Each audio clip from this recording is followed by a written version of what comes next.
여러분 안녕하십니까? 15분의 기적 태필린 복음의 저자 박종신 목사입니다. 오늘은 태필린 복음 강의의 세 번째 시간 구원편이죠. 챕터 2번 죄의 값은 사망이다. 죄의 값은 사망이다 라는 제목을 가지고 오늘 함께 말씀을 나누려고 합니다. 오늘 함께 나눌 말씀의 책으로는 160쪽이고요. 핸드북은 28쪽에 있습니다.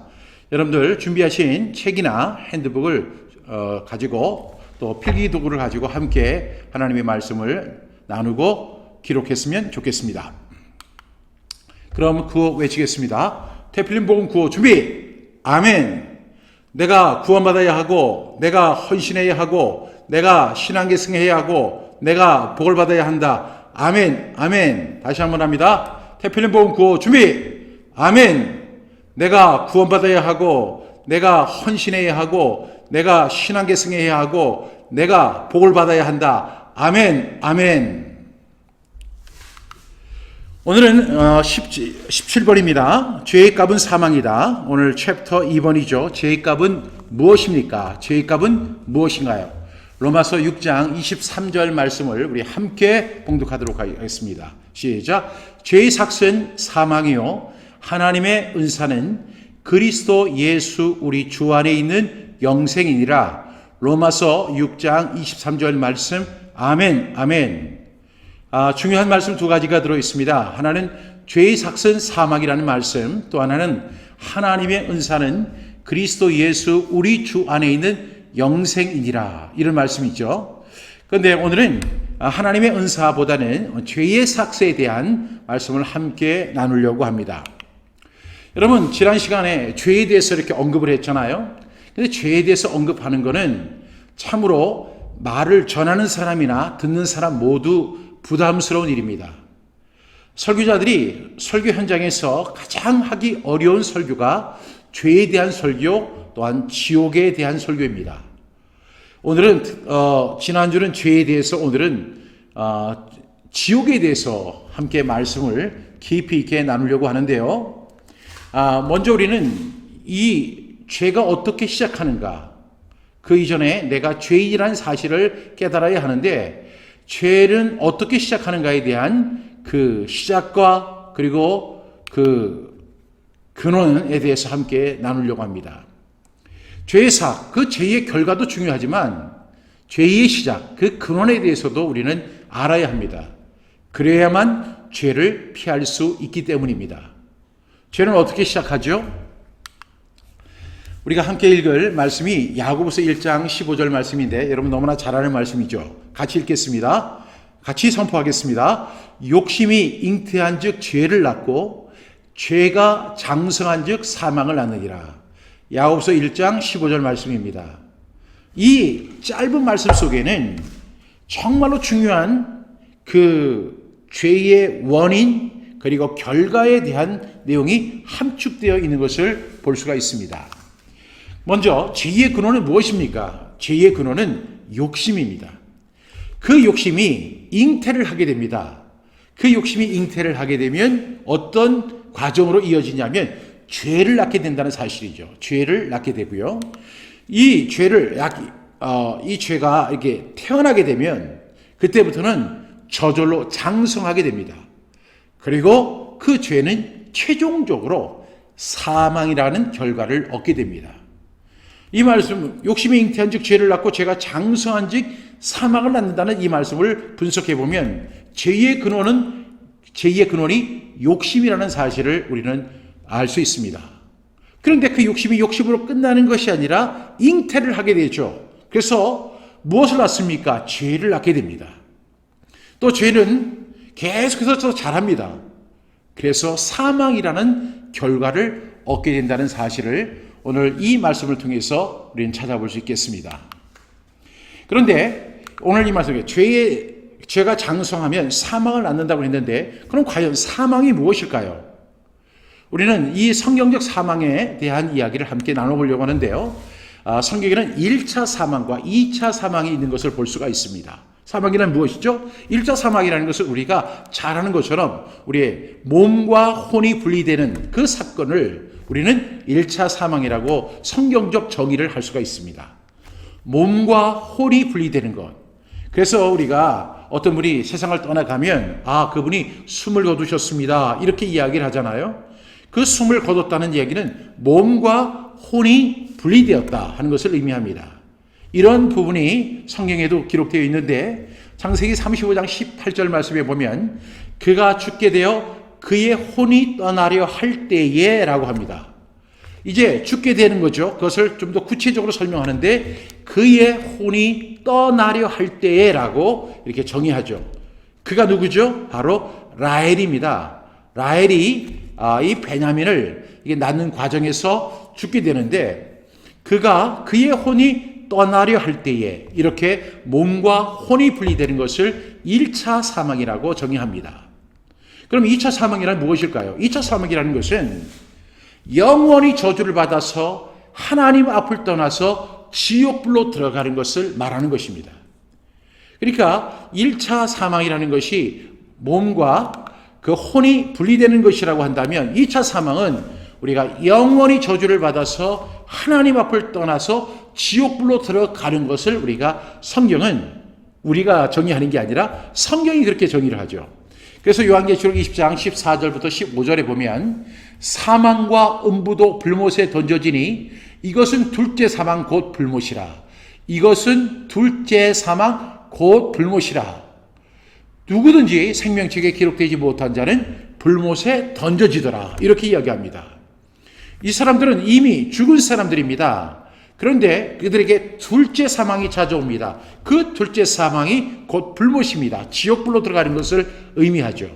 어떤 사람이 들어가죠? 15절에 보니까 누구든지 생명책에 기록되지 못한 자는 불못에 던져지더라. 이렇게 이야기합니다. 따라서 사망은 1차 사망이 있고 2차 사망이 있다는 사실을 우리는 성경적으로 조명해 볼 수가 있겠습니다. 18번입니다. 그러면 이 죄에 대해서 이 자신이 죄를 졌는데 이 죄를 누가 담당해야 하는지 우리는 알아야 합니다. 이 자신의 죄를 누가 담당해야 할까요? 에스겔 18장 20절 말씀을 우리 함께 선포하겠습니다. 시작. 범죄하는 그 영혼은 죽을지라. 아들은 아버지의 죄악을 담당하지 아니할 것이요 아버지는 아들의 죄악을 담당하지 아니하리니 의인의 공의도 자기에게로 돌아가고 악인의 악도 자기에게로 돌아가리라. 여러분, 이 죄라고 하는 것이 있는데 이 죄의 최종 결과는 2차 사망입니다. 곧 영원한 지옥에 들어가는 것을 의미합니다. 그런데 그 죄의 값을 누가 담당해야 되죠? 누가 담당해야 합니까? 오늘 에스겔 18장 20절은 이렇게 설명합니다. 범죄하는 그 영혼은 죽을지라. 아들은 아버지의 죄악을 담당하지 아니한다. 아버지도 아들의 죄악을 담당하지 아니한다는 것입니다.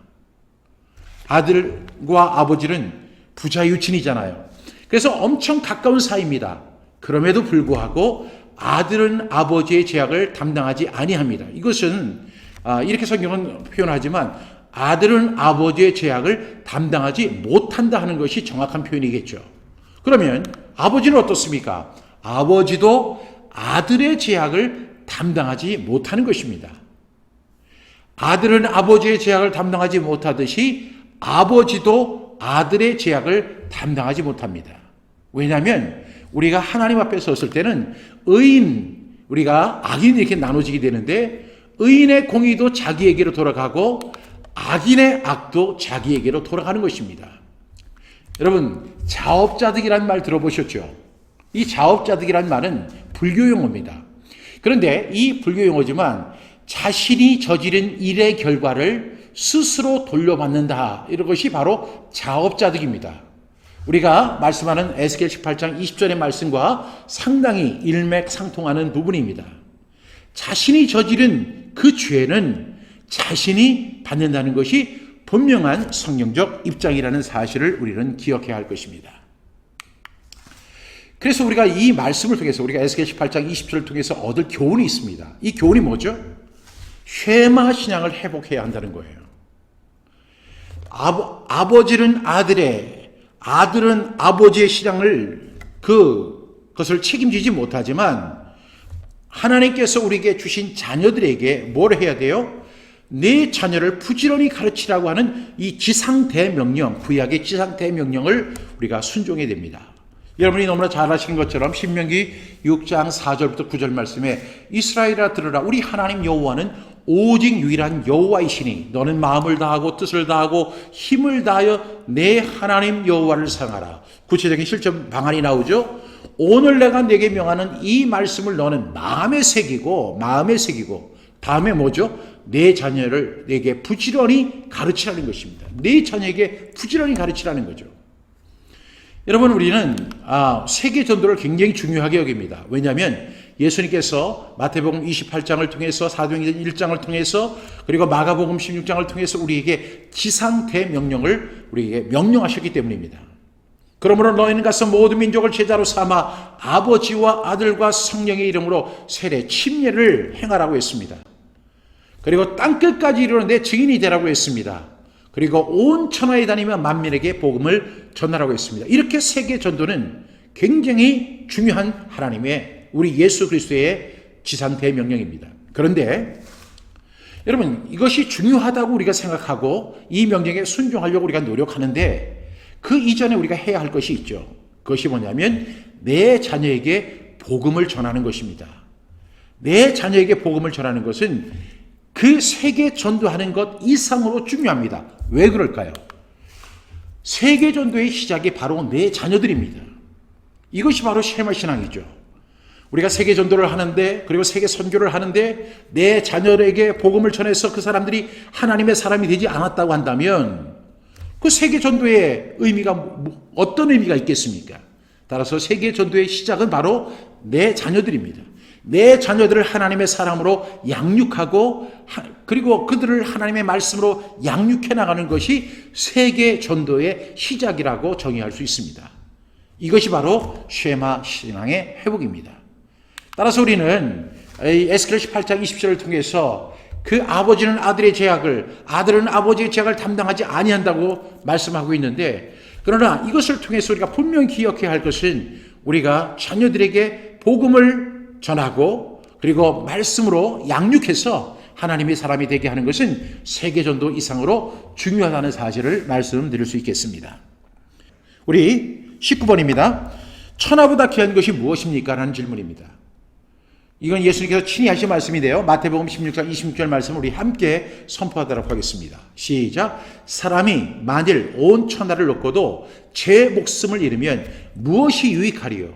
사람이 무엇을 주고 제 목숨과 바꾸겠느냐? 마태복음 16장 26절 말씀입니다.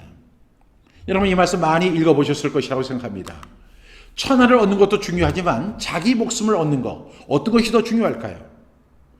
사실 우리는 천하를 얻을 수도 없고 누릴 수도 없지만 그 천하에 비할, 천하보다 더 귀한 것이 자기의 목숨, 자기의 생명이라는 사실을 우리는 분명히 알 수 있습니다.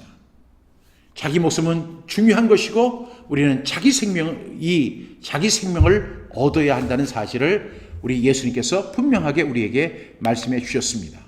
천하를 얻는 거, 명예, 돈 다 중요할지 모르겠습니다. 그러나 이것은 우리의 생명과 우리의 목숨과 바꿀 만한 가치가 있는 것은 결코 아닙니다.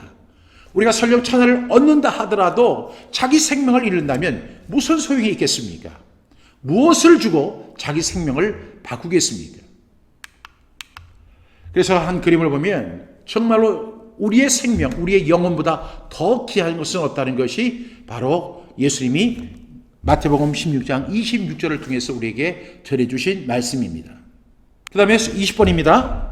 사람에게 죽음과 심판이 있다는 분명한 사실을 아십니까? 우리 히브리서 9장 27절 말씀을 우리 함께 선포합니다. 시작. 한 번 죽는 것은 사람에게 정해진 것이요 그 후에는 심판이 있으리니.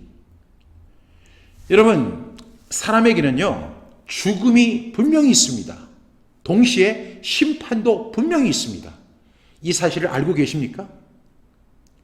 여러분 히브리서 9장 27절 우리 이렇게 이야기하죠. 한 번 죽는 것은 사람에게 정해진 것이요 또 한 가지의 불변의 사실을 이야기하죠. 심판이 있다, 이렇게 이야기합니다. 만고불면의 두 가지 진리. 첫 번째는 사람은 누구나 죽는다는 사실입니다. 요즘에 의학이 발전을 해서 사람들이 100세 시대를 산다, 120까지 산다, 이런 이야기를 하는 경우를 보게 됩니다. 그런데 이 이야기도 결코 그렇게 맞는 것 같지는 않아요. 최근까지만 해도 100세 시대 이렇게 이야기했는데 코로나19가 발생하니까 하루에 또 몇백 명씩 죽어나가는 것이 사람의 생명입니다. 그러나 우리가 분명히 기억해야 할 사실이 있죠. 우리가 10년을 살든 100년을 살든 150년을 살든 사람은 누구나 죽는다는 것입니다. 의학이 발전했던 시대에도 그리고 의학이 발전하지 못했던 시대에도 만고불변의 진리가 있죠. 사람은 누구나 죽는다는 것입니다. 저도 죽게 되고 여러분도 죽게 될 것입니다. 여러분 이 사실을 믿으십니까? 누구나 죽는다는 사실을 인정하십니까? 그러면 동시에 우리가 인정해야 할 두 번째 진리가 있습니다. 그것이 뭐죠? 바로 죽음 후에 심판을 받게 된다는 사실입니다. 사람은 누구나 죽는다는 사실을 인정하셨다면 우리가 동시에 인정해야 할 것이 또 하나 있습니다. 우리는 하나님의 심판대 앞에 설게 될 것이고 그 심판대 앞에서 준엄하신 심판장 예수 그리스도 앞에서 우리는 심판을 받게 된다는 사실을 우리가 꼭 기억해야 합니다. 한 번 죽는 것은 사람에게 정해진 것이요. 그 후에는 무엇이 있다고 했죠? 심판이 있다고 했습니다. After that, face judgment. 그러니까 이 face judgment라는 것이 바로 얼굴을 맞대고 보는 심판입니다. 한 번 죽는 것 사람에게 정해진 것이지만 그것으로 끝나는 것이 아닙니다. 그 후에는 심판이 있다는 사실을 성경 히브리서 9장 27절은 우리에게 분명하게 설명하고 있습니다. 제가 전도의 현장에서 가장 많이 쓰는 말씀이 있다면 바로 히브리서 9장 27절 말씀입니다. 제가 여러 가지 우리가 이 복음을 전하는 말씀들이 있지만 가장 제가 생각할 때 효과적이고 공감이 가고 인정할 수밖에 없는 말씀이 저는 히브리서 9장 27절 말씀이에요. 우리 다 함께 선포해 보겠습니다. 시작. 한 번 죽는 것은 사람에게 정해진 것이요. 그 다음에 그 외에는 심판이 있으리니. 여러분 꼭 인정하는 저와 여러분 되시기를 바랍니다. 그런데 21번부터 24번입니다. 당신의 이름이 생명책에 기록되어 있느냐 하는 것입니다. 요한계시록 20장 12절부터 15절 말씀 우리 함께 읽겠습니다. 12절입니다. 선포합니다. 또 내가 보니 죽은 자들이 큰 자나 작은 자나 그 보좌 앞에 서 있는데 책들이 펴 있고 또 다른 책이 펴졌으니 그 생명책이라. 죽은 자들이 자기 행위를 따라 책들에 기록된 대로 심판을 받으니 라고 합니다. 이 요한계시록 20장에 보니까 또 내가 보니 죽은 자들이 큰 자나 작은 자, 어떤 사람은 큰 상태에서 죽은 사람이 있고 어떤 사람은 작은 상태에서 죽은 사람들이 있습니다. 그런데 그 사람들이 오늘 우리가 히브리서 9장 27절에서 정의한 바와 같이 한 번 죽는 것은 사람에게 정해진 것이오라고 했죠. 그 후에 뭐가 있다고 했죠? 심판이 있습니다. 요한 사도가 보니까 죽은 자들이 큰 자나 작은 자나 어떻게 됐어요? 이 사람들은 다 죽은 사람들이잖아요. 죽은 자들이 큰 자나 작은 자나 어디에 서 있습니까? 보좌 앞에 서 있습니다. 그 보좌가 뭐예요? 심판 보좌입니다. 심판 보좌 앞에 섰는데 책들이 쭉 펴 있는 거예요. 그런데 그 중에 또 다른 책이 하나 이렇게 펴져 있습니다. 그 책이 이렇게 펴져 있다고 하는데 그 책 이름이 곧 생명책이라고 이렇게 되어 있습니다. 죽은 자들이 한 번 죽는 것은 사람에게 정해진 것이라고 했죠. 죽은 자들이 자기 행위를 따라 책들에 기록된 대로 심판을 받으라는 것입니다. 그러니까 죽은 자들이 자기 행위를 따라 책들에 기록된 대로 심판을 받는, 예수 안 믿는 사람들은 그렇게 이야기합니다. 죽으면 그만이지. 천국이 어디 있어? 지옥이 어디 있어? 죽으면 그만이지. 이렇게 이야기하지만 성경 우리에게 분명하게 정의하죠. 죽은 자들, 1차 사망을 겪은 사람들이 이제 심판대 앞에 선다는 것입니다. 죽은 자들이 자기 행위를 따라 책들에 기록된 대로 심판을 받습니다. 13절 함께 선포합니다. 시작. 바다가 그 가운데서 죽은 자들을 내주고 또 사망과 음부도 그 가운데서 죽은 자들을 내주매 같은 말씀이죠. 각 사람이 자기의 행위대로 뭘 받아요? 심판을 받더라는 것입니다. 이 사실에는 누구도 제외될 수 없는 사실이고, 이 말씀은 엄청나게 준엄한 말씀입니다. 바다도 죽은 자들을 내주고 사망과 음부도 그 가운데서 죽은 자들을 다 내줘서 모든 사람이 그 심판의 보좌 앞에서 심판을 받게 되더라는 것입니다. 그런데 심판의 기준이 뭐예요? 심판의 기준은 각 사람이 자기의 행위대로 심판을 받더라는 거예요. 12절에도 그렇죠. 죽은 자들이 자기 행위를 따라 책들에 기록된 대로 심판을 받더라. 13절, 자기의 행위대로 심판을 받더라는 것입니다. 14절입니다. 그런데 이제 사망과 음부도 불못에 던져지니 이것이 둘째 사망 곧 불못이라고 했습니다. 첫째 사망이 뭐라고 했죠? 몸과 혼이 분리되는 것이 우리가 첫째 사망이라고 정의합니다. 그래서 성경은 이제 그 죽은 자들이 불못에 던져지는 것, 영원한 하나님의 심판, 그래서 그 지옥에 던져지는 이것이 바로 둘째 사망이다. 곧 불못이라고 정의하고 있다는 사실입니다. 그러면서 15절은 우리에게 아주 중요한 메시지를 전합니다. 15절 한번 같이 읽어보겠습니다. 시작. 누구든지 생명책에 기록되지 못한 자는 불못에 던져지더라. 이렇게 이야기합니다. 자기 행위대로 심판을 받습니다. 그런데 심판을 받는 과정 속에서 생명책에 이름이 기록된 사람은 천국을 가게 되고, 생명책에 기록되지 못한 자는 어디로 가요? 불못에 던져지더라는 것입니다. 중요한 질문이 있습니다. 그 질문은 저와 여러분의 이름이 생명책에 기록되어 있는가 하는 것입니다. 생명책에는 도대체 무엇일까요? 제가 이렇게 그림을 여러분들에게 보여드리고 있는데 이 그림이 생명책은 아닙니다. 그런데 어떤 분이 이것을 생명책이라고 해서 이게 그려놓은 그림인데요. 생명책은 도대체 무엇일까요? 이 생명책에 대한 기록을 성경에서 찾아보면 총 8번의 기록이 나옵니다.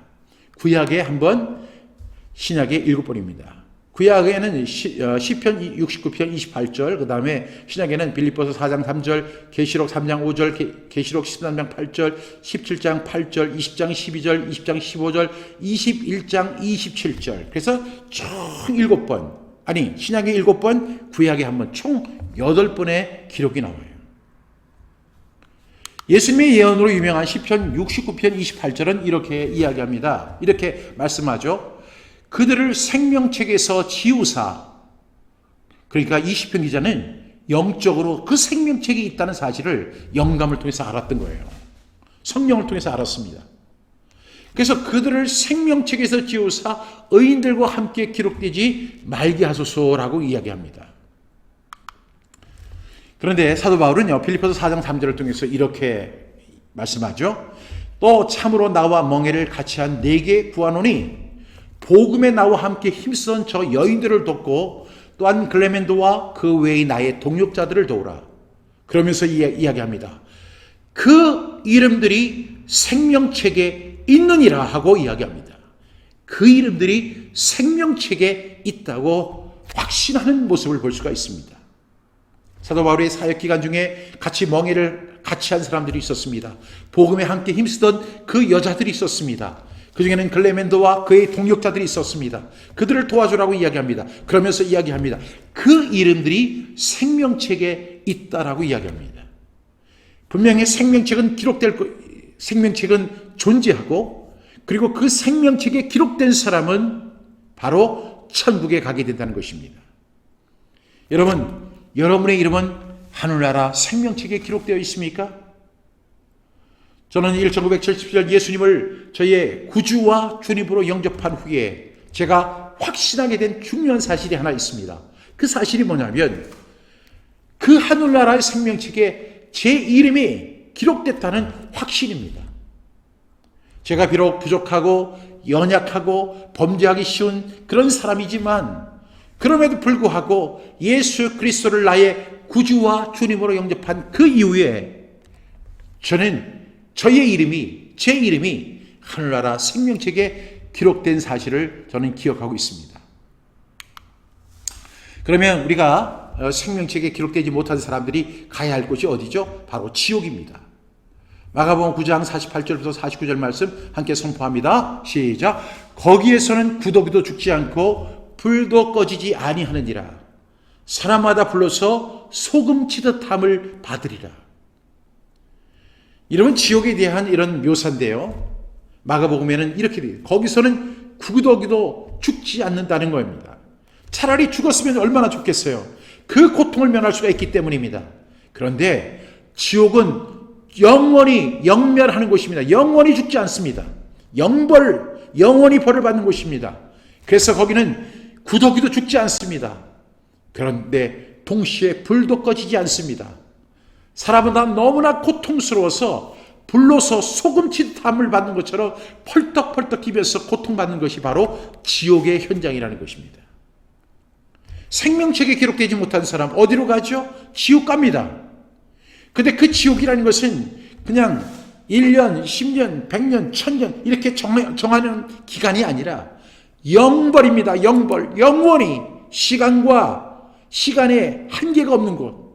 거기에서는 우리가 사람마다 불러서 소금치탐을 받게 된다는 것입니다. 우리가 죄의 문제를 해결하지 않고 이 구원받지 못하고 거듭나지 못하고 그리고 하늘나라 생명책에 기록되지 못한 사람 어디 가죠? 지옥 갑니다. 지옥은 어떤 곳입니까? 구더기도 죽지 않습니다. 영벌이 있는 곳입니다. 거기는 불도 꺼지지 않습니다. 사람마다 불러서 소금치듯 하면서 고통스러워 슬피 울며 이를 가는 곳이 바로 지옥의 현장입니다. 제가 그림 한 장을 준비해 봤는데요. 이것이 바로 불러서 소금치타는 그런 장면입니다. 이제 27번부터 30절입니다. 누가복음 16장 23절부터 26절 말씀 우리 함께 선포합니다. 시작. 그가 음부에서 고통 중에 눈을 들어. 그가 누구죠? 부자. 멀리 아브라함과 그의 품에 있는 나사를 보고 불러 이르되 아버지 아브라함이여 나를 긍휼히 여기사 나사로를 보내어 그 손가락 끝에 물을 찍어 내 혀를 서늘하게 하소서. 내가 이 불꽃 가운데서 괴로워하나이다. 여러분 지금 그가 음부에서, 이 음부가 어디예요? 그 지옥이죠. 그 지옥에서 어떤 상태에 있습니까? 고통 중에 있다는 사실을 보게 됩니다. 그들은 고통 중에 있지만 눈이 열려있고 귀가 열려있기 때문에 볼 수 있는 거 다 보게 되고 느끼는 거 다 느낍니다. 눈을 들어 멀리 아브라함과 그의 품에 있는 나사를 보고 이렇게 이야기합니다. 아버지 아브라함이여 나를 긍휼히 여겨달라는 것입니다. 근데 죄송하지만 지옥에는 긍휼함이 존재하지 않는 곳입니다. 그 부자가 이렇게 이야기합니다. 나사로를 보내서 그 손가락 끝에 물을 찍어서 내 혀를 서늘하게 해달라고 이야기합니다. 그러면서 그의 상황을 이야기하죠. 내가 이 불꽃 가운데서 괴로워합니다. 이 불꽃 가운데서 괴로워합니다. 우리가 함께 읽었던 그 말씀 뭐죠? 사람마다 불러서 소금치는 탐을 받으리라고 그랬잖아요. 그런데 이것이 실제적인 현장으로 나타난 것이 바로 이 말씀입니다. 내가 이 불꽃 가운데서 괴로워하나이다. 그는 불꽃 가운데서 괴로워할 뿐만 아니라 심한 갈증, 목마름으로 그 한 잔의 물도 아니고 이렇게 컵에 든 그 물이 아닙니다. 그 손가락 끝에 물을 찍어서 내 혀를 서늘하게 하라고 할 정도로 그는 아주 궁핍한 상태, 아주 곤고한 상태에 있음을 우리는 지켜볼 수 있습니다. 이것이 바로 지옥입니다. 여러분 이것이 한 방의 물이잖아요. 그런데 이것이 얼마나 큰 도움이 되겠어요. 그런데 그 부자는 이 살아생전에는 엄청나게 호의호식했던 사람이었지만 그 지옥 속에서 한 방울의 물이 필요한 사람이었습니다. 너무나 곤고한 나머지 손가락에 물을 찍어 내 혀를 서늘하게 해달라고 할 정도로 그는 아주 곤고하고 공핍하고 그리고 괴로움 속에 있다는 사실을 우리는 이 말씀을 통해서 알 수 있습니다. 그런데 아브라함이 말씀하죠. 우리 25절 함께 선포합니다. 시작. 아브라함이 이르되 너는 살았을 때 좋은 것을 받았고 나사로는 고난을 받았으니 이것을 기억하라. 이제 그는 여기서 위로를 받고 너는 괴로움을 받느니라. 이렇게 말씀합니다. 아브라함이 거절하지요. 너는 살을 때 좋은 거 받지 않았냐? 나사로는 고난을 받았어. 너는 이것을 항상 기억해야 돼. 그러니까 기억 속에 기억의 고통도 갖고 있는 거예요. 이제 그는 여기서 위로를 받고 그 지옥은 어떤 것입니까? 괴로움을 받는 것이 바로 지옥입니다. 26절 말씀 보겠습니다. 우리 같이 선포합니다. 그뿐 아니라 너희와 우리 사이에 큰 구렁텅이가 놓여 있어 여기서 너희에게 건너가고자 하되 갈 수 없고 거기서 우리에게 건널 수도 없게 하였느니라. 이 말씀을 통해서 우리가 깨닫는 것이 뭐예요? 큰 구렁텅이가 있습니다. 한 번 지옥 간 사람은 천국으로 갈 수 없고 한 번 천국에 간 사람은 또 동시에 지옥에 갈 수 없습니다. 여기서 너에게 건너가고자 하되 갈 수 없고 거기서 우리에게 건너올 수도 없는 곳, 영벌의 현장입니다. 영원한 곳입니다. 그래서 우리가 영생과 영벌이라고 정의하지 않습니까? 천국이 영생의 현장이라고 하면 지옥은 영벌의 현장인 것입니다. 큰 구렁텅이가 놓여서 건너갈 수도 없고 건너올 수도 없는 것, 그리고 영원히 회복이 불가능한 곳, 영원한 고통이 있는 것이 바로 지옥의 현장입니다. 이것이 바로 그 천국과 지옥에 대한 그 그림인데요. 여기에 보면 우쪽에 그 아브라함과 나사로가 있는 장면이 있고 이 밑에서 고통 중에 있는 그 부자의 모습을 우리가 살펴볼 수 있습니다. 그래서 큰 구렁텅이에서 건너올 수도 없고 건너갈 수도 없는 영원한 형벌이 있는 영벌의 현장인 지옥에 우리는 가서는 안 된다는 사실입니다.